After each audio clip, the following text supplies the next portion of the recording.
उधर लोकसभा चुनाव में एक बार फिर औरंगजेब की एंट्री हो गई है। महाराष्ट्र में शिवसेना नेता संजय राउत ने एक बार फिर प्रधानमंत्री मोदी पर विवादित बयान दिया।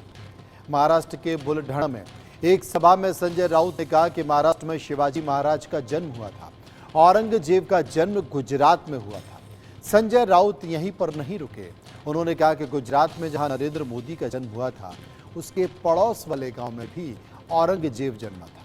इसलिए औरंगजेब की सोच गुजरात और दिल्ली से महाराष्ट्र पर चढ़ाई जा रही है। दरअसल संजय राउत का विवादित बयानों से पुराना नाता है।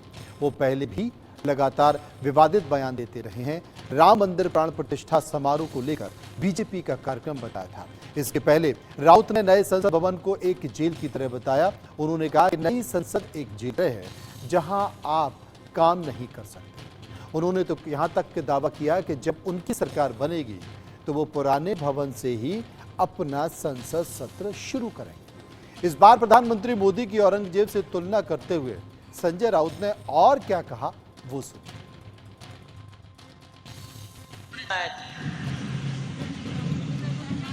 गुजरातचे राज्यकर्ते उद्या असतील किंवा शहा असतील, महाराष्ट्रात शिवाजी महाराज जन्माला आले आणि औरंगजेबाचा जन्म गुजरातमध्ये झाला।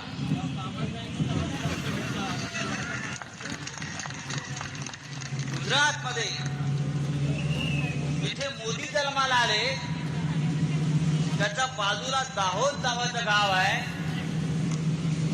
तिथे औरंगजेब जन्माला आला आणि म्हणून ही औरंगजेबी वृत्ती गुजरात आणि दिल्लीतून या महाराष्ट्रावर चाल करून येते आणि शिवसेनेच्या विरोधामध्ये, आमच्या स्वाभिमानाच्या विरोधामध्ये।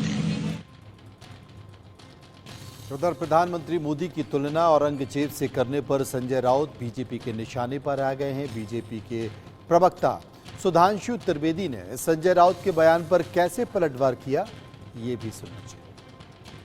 प्रधानमंत्री श्री नरेंद्र मोदी जी के नेतृत्व में भारत जिस प्रखरता के साथ, जिस प्रबलता के साथ, जिस प्रवणता के साथ विश्व के क्षितिज पर उभर रहा है और लोकसभा चुनावों में उनके विराट व्यक्तित्व के आगे अंतर विरोधों, आपसी समस्याओं से जूझते हुए इंडी गठबंधन के नेताओं की अपनी पराजय को अवश्यंभावी जानकर, इनएविटेबल डिफीट को देखकर हताशा, निराशा, कुंठा और प्रधानमंत्री श्री नरेंद्र मोदी जी के प्रति ईर्ष्या के कारण भाषा रोज एक नए निचले और छिछले स्तर पर जाती हुई दिखाई पड़ रही है।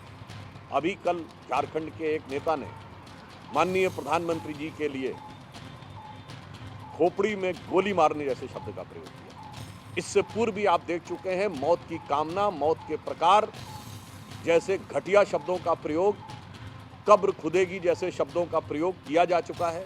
और अभी इंडी गठबंधन के एक प्रमुख घटक शिवसेना के नेता संजय निरुपम जी ने औरंगजेब और गृह मंत्री जी के लिए अफजल खां से तुलना की। मुझे लगता है कि ये जो कुछ भी इंडी गठबंधन वाले प्रधानमंत्री जी के प्रति बोल रहे हैं, इसमें कुछ भी नया नहीं है, मगर निचलापन नित नया दिखता चला जा रहा है। परंतु मैं स्पष्ट कहना चाहता हूं कि भाषा की मर्यादा, अपने मन की भावना, कुंठा को घृणा के इस पैमाने पर मत आने दें।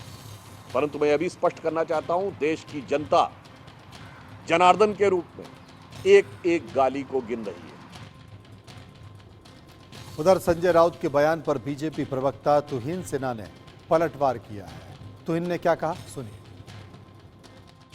सर, आज संजय राउत ने प्रधानमंत्री नरेंद्र मोदी को औरंगजेब से कंपेयर किया। तमाम तरीके के जो इल्जाम है वो लगाए गए हैं प्रधानमंत्री नरेंद्र मोदी पर। देखिए, आमतौर पे हम संजय राउत की बातों को सीरियसली नहीं लेते हैं। वो मानसिक रूप से अस्वस्थ नजर आ रहे हैं कुछ समय से, लेकिन फिर भी एक ऐसे प्रधानमंत्री की तुलना औरंगजेब से करना जिनको सौभाग्य प्राप्त हुआ था राम मंदिर के निर्माण के प्राण प्रतिष्ठा में बैठने का, जिन्होंने काशी विश्वनाथ कॉरिडोर का निर्माण कराया है, जिन्होंने हमारे धार्मिक स्थल जो काफी समय से जो है मतलब एक निर्जीव स्थिति में थे कांग्रेस के काल में, उसका एक तरह से पुनर्निर्माण कराया है, उस प्रधानमंत्री की तुलना औरंगजेब से करना शिवसेना के बहिष्कृत मानसिकता का प्रमाण देता है। मैं बार बार कहता आया हूं कि ये बाला साहब ठाकरे की शिवसेना नहीं है, ये औरंगजेब की शिवसेना है, बल्कि मैं कहूंगा कि औरंगजेब के फैंस, औरंगजेब के मुरीदों की शिवसेना है। क्योंकि औरंगजेब का जन्म कहां हुआ ये आमतौर पे लोगों को याद नहीं रहता है। औरंगजेब ने जो 59 ईयर्स भारत पर शासन किया वो भारत के लिए सबसे दुखद शासन था।